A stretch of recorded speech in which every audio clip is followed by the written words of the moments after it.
So, welcome to part 3 of my Roze video. As I said at the beginning of part 2, I did not want to spew nothing but mindless hate for the show.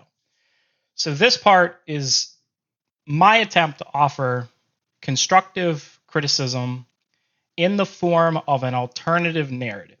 I have taken the events of the show and I am trying to restructure them a bit, maybe add or remove a few things, but not significantly alter the core elements of the show to try and make it something that I think would better resemble the original series and be more true to what Code Geass should be. Now, I want to be clear that I don't think that there's a single objective answer to what would have made this show good, and I don't think that my proposal here is the best answer or objectively correct in any way. And in fact, this is very much just a first draft of this based on watching the series, reviewing the series a little bit, and reconstructing what is already there. I think probably they should have just had a completely original narrative, but that's not what we got. So I'm going to try to work within the constraints of what we did get, change a few things, and try to deliver something that I think would have been more enjoyable. It's not fully fleshed out. It's not fully developed. But I think that there's room here to kind of fill in details. So I hope that you will enjoy this, and maybe you find some ideas in here that you enjoy or would also enjoy seeing, or maybe you have your own alternative ideas for what this show could have been. So first of all, I do think that the show had to have been at least 20-ish episodes. I think it needed to be that so that it would have time to develop its story and its characters. You could have done a 12-episode series, but given what we did get, I just think it would have been better as a 20 episode. And so I'm proceeding with that assumption that this is going to be 20 episodes ish, 2 seasons. And so I've divided into kind of those areas. The benefit of this is that it gives you room for mistakes and to not have the tightest script in the world. R1 was a super tight script. R2 was not as tight, but it got carried on the back of R1's groundwork. It also allows you to develop your characters and your world in such a way that people will forgive more egregious errors in the story. And I think that there probably are some fundamental problems with this. Like even conceptually, the idea of it is problematic. But if you develop it well enough, people will look past that. As I said in my previous video, I think it should have started earlier. And I think Norland should be a central character that we follow. Almost a protagonist, sort of like an antagonist that just happens to, like a villain who happens to be our protagonist. We should follow him and his crew as he attempts to establish Neo Britannia, while also following Sakuya as she develops her identity as Roze, her mask as Roze, and builds her reputation as a mercenary. These were all things that happened off screen, and I think that we should see them take place, and that should be the first major arc of the season or of the series, and that should be the entirety of the first season. Regarding the takeover of Hokkaido itself, I do not think that a sudden violent coup works, because I don't think that it makes sense for them to have the resources to do it, and I don't think it makes sense for them to be able to withstand the retaliatory strike from the Black Knights. Now, they explain in the series that that's the result of the Satumbe barrier, the magic, plot barrier that exists. But another central problem with the series is that the Satumbe barrier demands an explanation. This is not something that you can just say happened off screen. So my proposal, and same thing with the Fleija. Now, I know that technically maybe the Fleija and maybe the barrier are explained in a Japanese-only pamphlet that was handed out in theaters. That's bad writing. That's not an excuse. It needs to be in the show. So we're going to put that in the show. But my proposal is that instead of a sudden violent coup, they have a more sinister, slow boil background takeover of Hokkaido. And here's how I basically propose that they would do this. They would basically assassinate Jugo Sumeragi and install Sakura, who they think is Sakia, or at least most of them do, Norland probably would not be fooled, and install her as Empress, as a puppet that they can use to manipulate the world to start building the Satumbe barrier. This is how we explain why the Satumbe barrier at all exists at all. It is a machination of Norland and his crew. They designed it, they developed it with this plan in mind. They proposed it as a defensive measure that would be experimented and started in Hokkaido and then could be deployed around the world as a peacekeeping measure. But obviously, that's not their plan for it. So that's how it gets built. So that gives them the resources, the time, and the money to do it. And it gives us that opportunity for Roze, Sakia, and Ash as characters on the other side to slow burn character development while the background plot is simmering of them slowly gaining more and more control of Hokkaido until suddenly they can implement a version of Neo Britannia. I'll talk about that a little bit more later, but I think I need to talk about the development of the characters first in order to explain how I think this would work. So, a central thing that the story needs to focus on is something that is only alluded to and is kind of hand waved away, is the idea that now that Britannia has fallen, the tables have turned, and Britannians in Japan are now subject to racism and discrimination and violence at the hands of Japanese and other people as a result of what Britannia did as a nation. This is actually a very interesting idea, but the series does nothing with it. They use it as a hand wave excuse in one scene to explain the legitimacy of a terrorist state, and I don't think that that works. But instead, we should see that actually happen. Again, we need the 20 episodes to do this. It needs to be demonstrated to us in the same exact way we saw racism and discrimination in the original series. Now, I don't think that we should both sides this thing, because I generally disagree with both sidesing anything. But this is a real problem that I can imagine would exist, and it does make sense as a justification for a lot of this and the characters' motivations. And it's important for us to see it because this is how I'm reframing all of the antagonists. Their motivations are now based around this being a real, genuine problem that needs to be tackled. And so what I'm doing to start with the villains in Norland is he's no longer a Knight of the Round or a Charles clone. I think that shit is dumb. I'm throwing it out. Instead, I think he needs to be a Britannian equivalent to Zero from the Zero Rebellion. He needs to be to the Britannians what Zero was to the Japanese people. A hero who can defend them from injustice in the world. And so he cannot be evil for evil's sake. He needs to be similar to Zero in that he is willing to commit evil in pursuit of a greater good.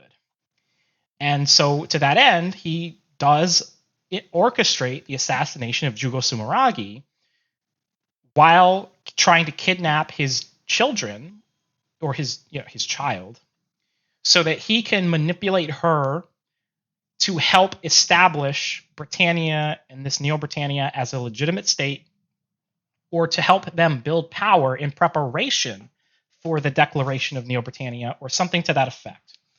That's what I think he should be working on. I also do think that it makes sense for him to have a Gios. I think, and this was my proposal in my first video, I think it makes sense to follow him doing basically the same thing Zero did, but from the other side. And so, and it also gives another explanation for his mask, right? Because there needs to be a reason for him to have that mask if he's no longer a Charles clone hiding his identity. It's because he did receive a Gios at some point in the past, but he did not have a C2 to help him control it and to help him develop it. So it went out of control, and he doesn't have an answer to it other than to wear a mask that covers his eyes, because it is a visual Gios. And obviously there's many possibilities for his power, but I think one thing that might be a good idea is letting him peer into someone's mind or soul. He can see their thoughts, he can see their heart, their motivations, what compels them. He can't control them with his Gios, but he can, at a glance, see through someone and understand the core of that person. And using that information, he can manipulate them in incredible ways. And it gives him an incredible power. And I think that would be a really interesting thing, especially as a complement to Sakuya's auditory Devil's Deal Gios. And I have an idea kind of for that at the end that needs some development.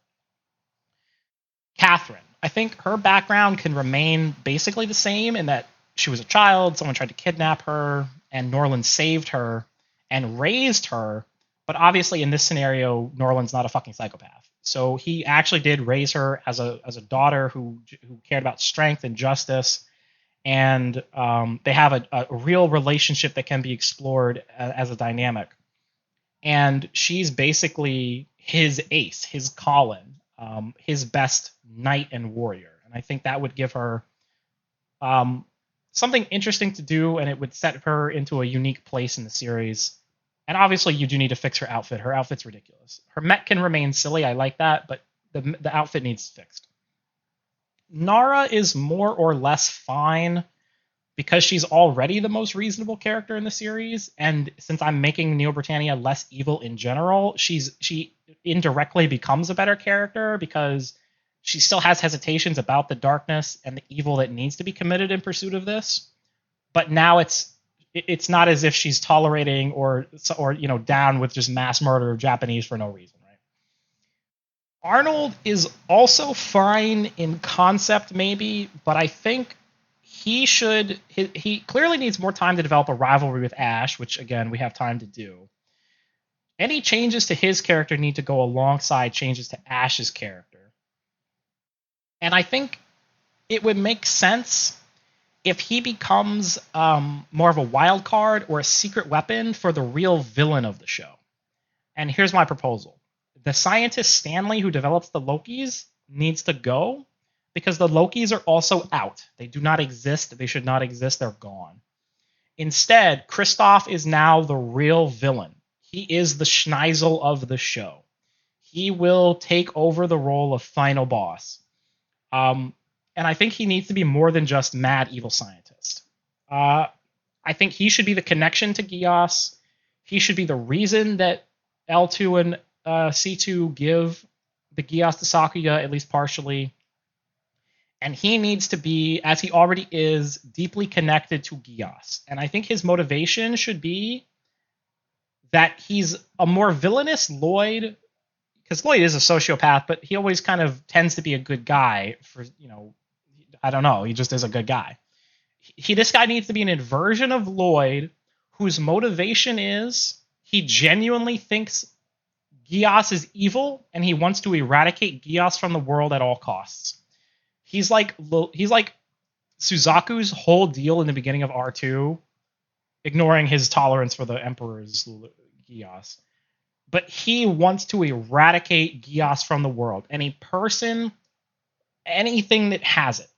And so when Arnold is seemingly killed in combat at some point, he secretly takes his body and gives him the Jeremiah treatment, gives him a Gios canceller, and maybe mind controls him in some way. And the reason for the mind control is because this gives him a parallel to Sakuya and will ultimately be used to expose him as no better than Gios, because he's using mind control in the same way that he thinks Gios is evil for doing, basically. And his motivation will be developing a way to destroy Gios from the world. The Kirkwayne brothers. I think they need to be more of a central focus and should be the main antagonists and the main enemies for at least the first third or so of the story. Because apparently they're responsible for separating Sakuya and Sakura as kids. And they do just hate Japanese people. They are the first most transparently evil people we see. And I think it's okay to have some transparently evil characters in the series as long as they're not like supposed to be the final big bad guys. And as in terms of our new narrative of, this cycle of hate between Britannians and Japanese, I think they should be a big part of it, is that they are so cruel and vicious and horrible monsters toward the Japanese people that their behavior drives it drives Japanese people who witness it, to hear about it, to then have those same ideas toward Britannians, to see all Britannians as monsters, and it creates this cycle of violence and hate. And so they should be there to introduce this concept to us, to be this representations of that, to be the first generals who need to stomp, that do have a direct connection to Sakuya, and they should be the first ones to go. And I think her using her Gias on them to say, hey, I'm going to give you a chance, and they don't take it because they're just that monstrous. I think that's probably the way to go to go about it, to demonstrate who they are as characters. Similarly, we need to alter the heroes. And the problem with Sakia is that it's hard to get an exact read on Sakia because she's two different persons. She's pretending to be two different people. But at some point, she kind of drops that, where she dresses as Roze, but really stops acting like Roze. And as Roze, she's both like the charismatic, chilled, laid-back guy in public, and then in private, he's more of a cold, calculating commander. And it's hard to say about Sakia because we don't see her specifically in military situations outside of when she is dressed as Roze. So it's very blurred lines about who is what. And I think that should be a part of the series. The first part of the series should be her developing the mask and the identity of the Roze personality. So Sakia either needs to be super chill and happy or super cold and calculating. One of the two. I don't really care which. But her Roze personality needs to be the other side. It's her mask. And she needs to spend time constructing it because within the narrative, she's not as talented as Lelouch. She's not as cold as Lelouch. She doesn't have the background that Lelouch does. I think we should see her explore that and develop that so that by the end of the series, she can fully adopt that new personality as a result of the series. Although I do think at the end she should drop the gender disguise because it would be ridiculous for her to wear the chest strap her whole life. But I think in the end of the series, she should basically fully embrace the Roze personality and take that on as her new life. While Sakura, meanwhile, actually takes the throne because that's the plot that they set up and that's the thing that she should earn by the end. Similarly, Sakia's Gias should be exclusively a devil's deal. She has to use it the way that she used it in the first episode. I don't understand why they set that up, why they did that, and then they never did it again. It sets you up for disappointment because you think something's different, you think something's new, you think something could be interesting, and it's not. Well, now it is. It has to be used that way. She has to give people a command or a condition and a choice, not a command. So this sets her up to be both simultaneously more merciful but also more cruel. And it lets her control of Ash become more interesting as well.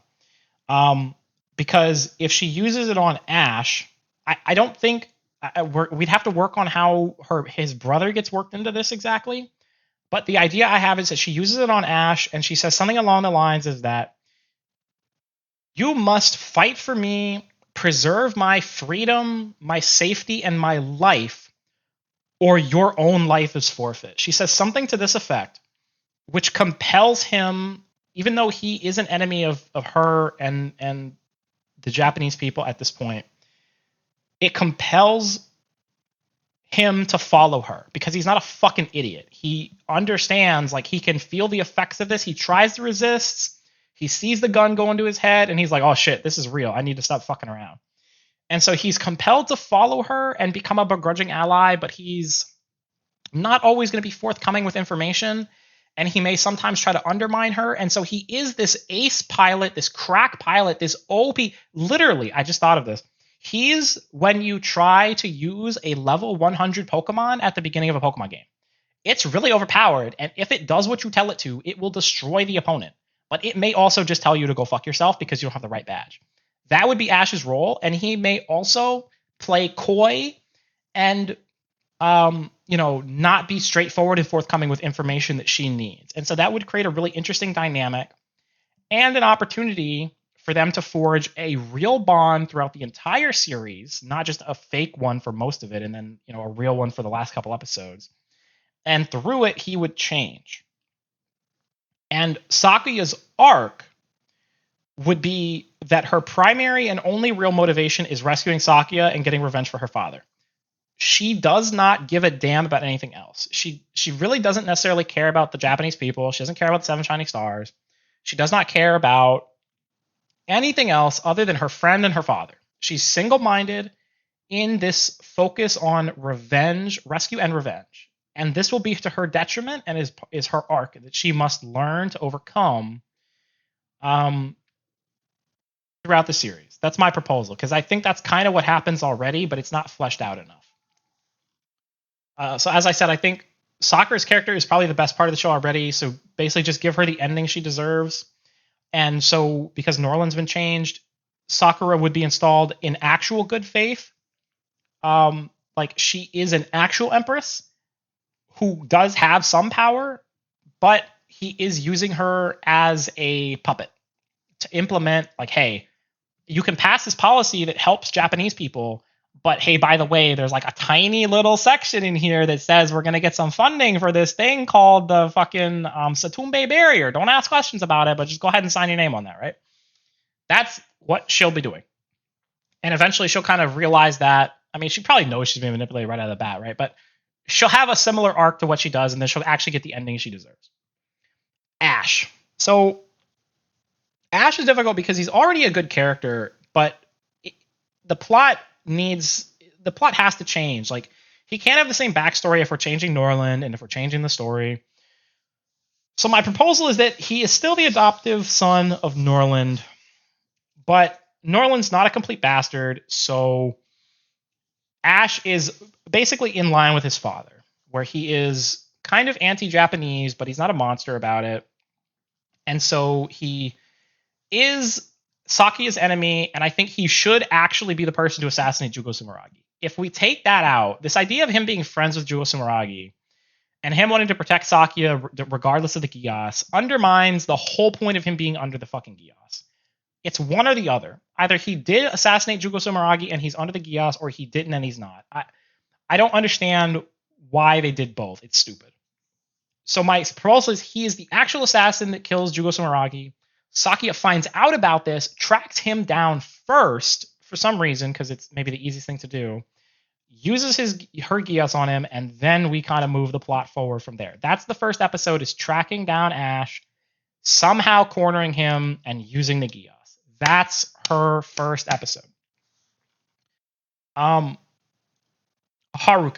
Oh, and for Ash. So his resolution is basically that by working alongside Sakuya and by working alongside the Japanese and working against the Britannians and seeing the parts of Britannia that he otherwise would not see as a royal and a noble, he realizes, oh shit, we were monsters in the past and we're still kind of monsters right now.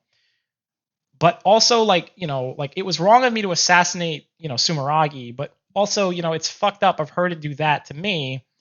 But he realizes everyone's wrong. Everyone's right and everyone's wrong. So Ash is the one who will bring compromise in the end because he can see both sides of this when nobody else can. That's my proposal for Ash. Haruka actually needs to be a fucking ace pilot. She should be introduced as a capable fighter, even with inferior technology, just like Colin was, to demonstrate her skill so that she earns her mech. I think it's reasonable for her to also be racist against Britannians because they did kill her family. And I mean Nina levels of racist, right? And then her arc is partially getting over that, not entirely, because once they rescue her father, she will realize, hey, my whole family is not dead, and so some of her grief is alleviated. And also maybe Kensai tells her something that changes how she sees the world. So a theory I heard about Cornelia is that she hates the Japanese because she thinks they killed Lelouch and Nunnally. So after she finds out that they're still alive and that was not true, she chills out a bit. I think something similar like that could happen with Haruka, where she learns that what she thought was true is not quite the case. She was in the cycle of hate for the wrong reasons, and now she kind of gets out of it. And so she's more chill. And also working alongside Ash and Roze, who are Britannian. And obviously she just needs to be an interesting character that does stuff and has some kind of compelling plot. And if we spend more time with her as a person, which 25 episodes will give us time to do, it'll give us the time to develop her. I don't know if there should be any kind of romance. That seems to be maybe recycling too much, although there really wasn't any romance outside of a little bit of Raspberry and Ash. So maybe there could be some here, right? Maybe Haruka could like Ash, Ash likes Raspberry. I have no idea. But give her fucking something. Yoko. Fix her outfit. She has no business dressing like a resistance fighter in a hostile enemy state. And she needs to have a personality. Give her a personality and give her something to do. Yuri, another character of the Seven Shining Stars, makes very few appearances and then gets some kind of call out at the end. I hated it. She's an engineer. I don't really know. She never does anything interesting. She needs to have something that puts her on par with Rakshata, with Nina, with Cecile, with Lloyd, something that puts her on par with any of these other engineers so that we care about her and we like her. She needs to do something. Pretty much everybody else that I just mentioned can get cut because they don't matter, or you rework them significantly. Other than Kensai, because he still needs to be around, but he needs to be impressive too. He gets nothing. Give him a better treatment.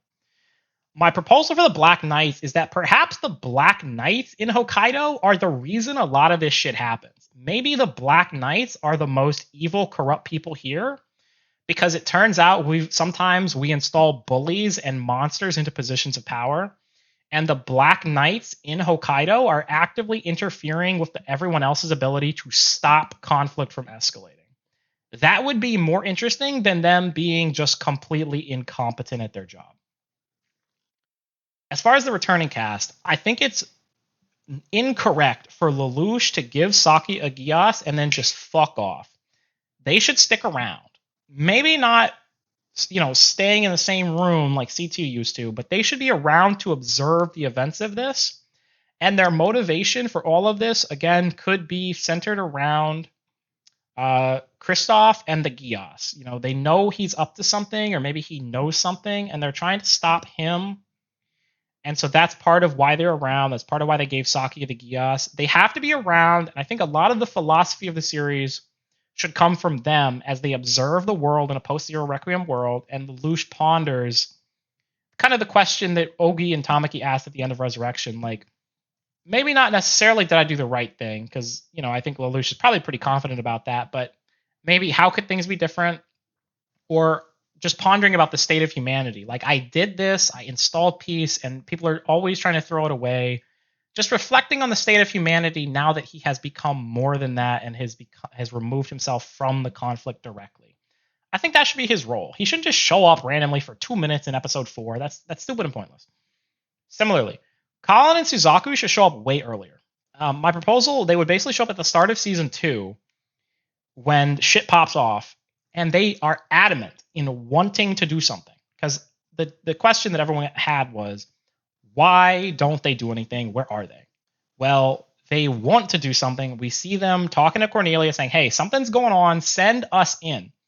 And at the moment, Cornelia says, we can't go in because technically nothing illegal has happened yet.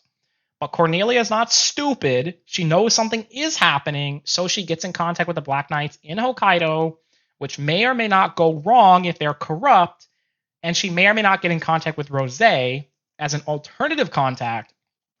And so she's working in the background to try and figure out what's happening. And then we see them again when shit pops off a second time in the middle of season 2, right? And then they show up again at the end for the final battle. These are my proposals for Colin and Suzaku. Nina's basically perfect, as always. Leave her alone. Similarly, the Akito and Ozcast should be introduced earlier and have more to do, especially since the Ozcast being here, to my understanding, breaks canon, or it doesn't. It goes against the events of the manga. So they should be introduced earlier somehow as not just 20-second cameos. If we're going to try and expand the world like this and introduce, hey, Akito's over here, Oz is over here, we should try to actually develop these characters and not just have them be 20-second cameos. So like I said, my plan is that basically Norland and Kristoff are developing the Tsutumbe barrier and the Fleija weapon in secret. And these need to happen on screen, not in a pamphlet. And I think the Fleija should be a prototype Fleija. Not the real Fleija, not the full Fleija, but a prototype Fleija that is about half as destructive, has half as much range, and serves primarily as a defensive tool. These things in Norland's mind should be defensive tools meant to ensure the safety of Britannia. But Kristoff obviously is scheming behind the scenes to, do something nefarious with them. And once a plan is set, some conflict does escalate between Neo Britannia and the Knights of the Round, but they do not play their hand with the barrier and the Fleija. They hold that until the last possible minute. Meanwhile, in the first season, Saki and Ash are hunting down the Kirkwains. Then, like I said, at the start of season 2, that's when people start investigating, and eventually it gets to a point where the Black Knights and Roze, Roze provides enough information to justify the Black Knights going in. The Black Knights attempt to go in, and that's when they reveal the Satumbe barrier and the Fleija and say, fuck off. And so the Black Knights are forced to retreat at the revelation of these two new technologies that they do not know. One they understand, but the Satumbe barrier is entirely new. So they're forced back. I am going to change how the Satumbe barrier works, and I think it should be explained how it works, because they really don't explain it, and they contradict how it works many times. It just needs to be a field that prevents nightmares from getting through it. And I don't mean even just prevents them from passing through, but if something touches it, it should be forced backwards with kinetic force, or it should just be destroyed. But it should have no effect on anything else. It should only really affect certain types of material. I think most nightmares, all nightmares, are powered by Sakuradite. So the Satumbe barrier should affect only Sakuradite materials, or things powered by Sakuradite. So the way they get Nina into Neo Britannia territory for the Fleija plotline is she just goes in on a boat, a wooden boat.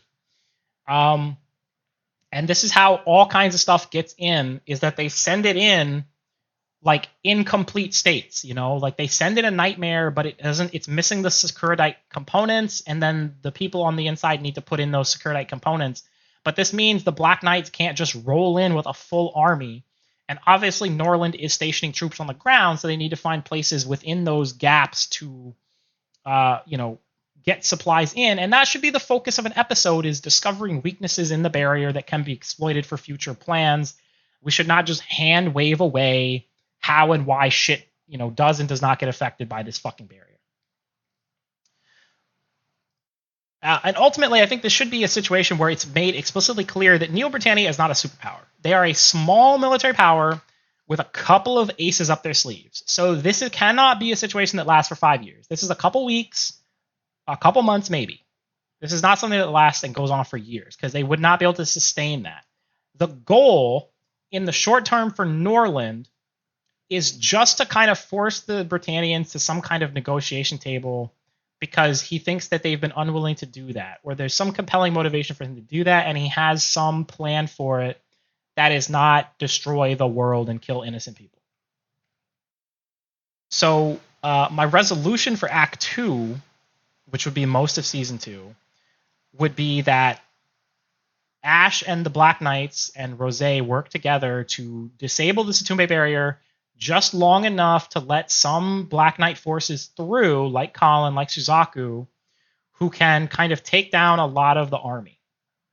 And this seems to be a win for them. But this is where Kristoff kind of unveils his plan, where he turns the Satumbe barrier into kind of an EMP wave that is a constant emission of a signal that it's a huge Gefion disturber that shuts down any nightmare that he does not like in the area, and it's stronger the closer that you are to it.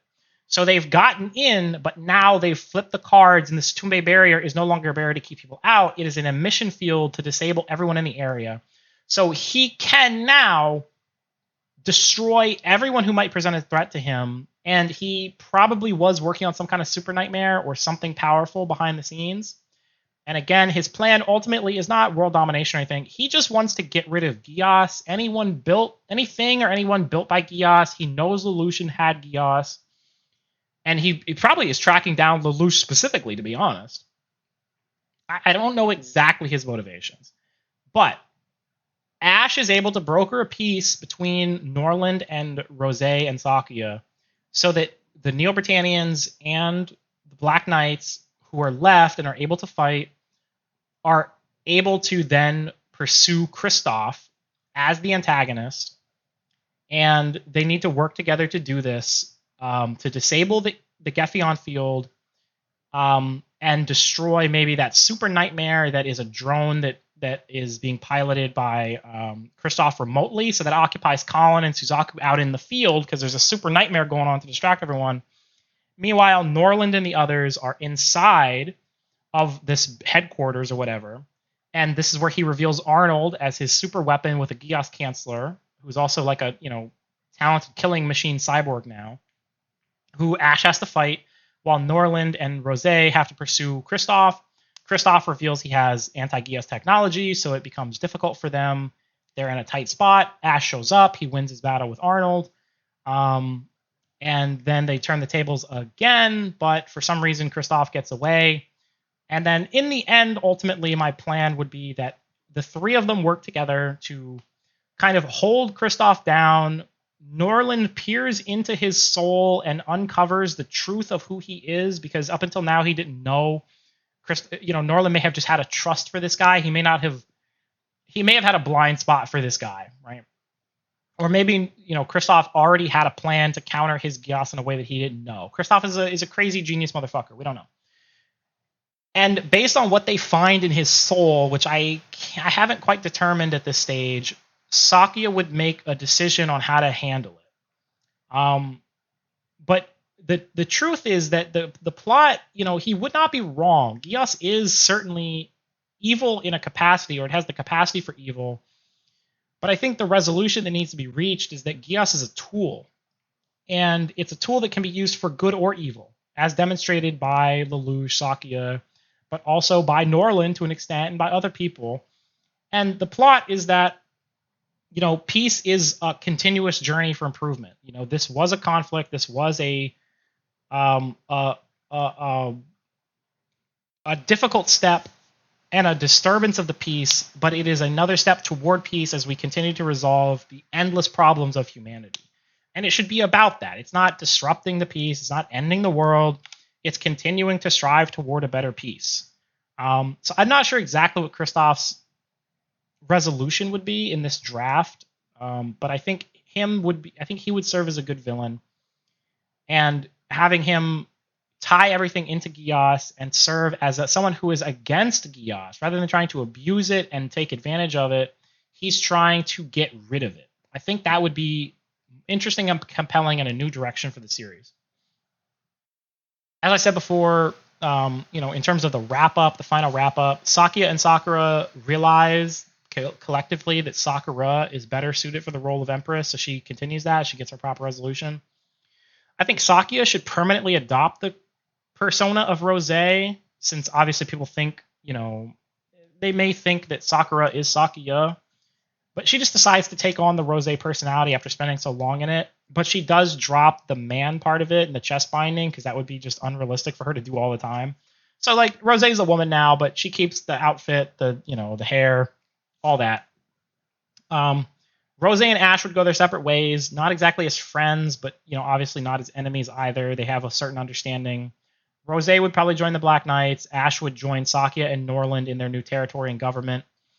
Norland and his crew probably should be punished in some way for their terrorism in the beginning, and obviously the assassination of Sumeragi. But I think, just like a lot of characters in the show who have committed atrocities, you can give them a kind of a pass on this, just because narratively it is more satisfying. And they should finally be installed as actual Knights of the Round and advisors to Sakuya, whose goal is to ensure equal treatment of people throughout Japan.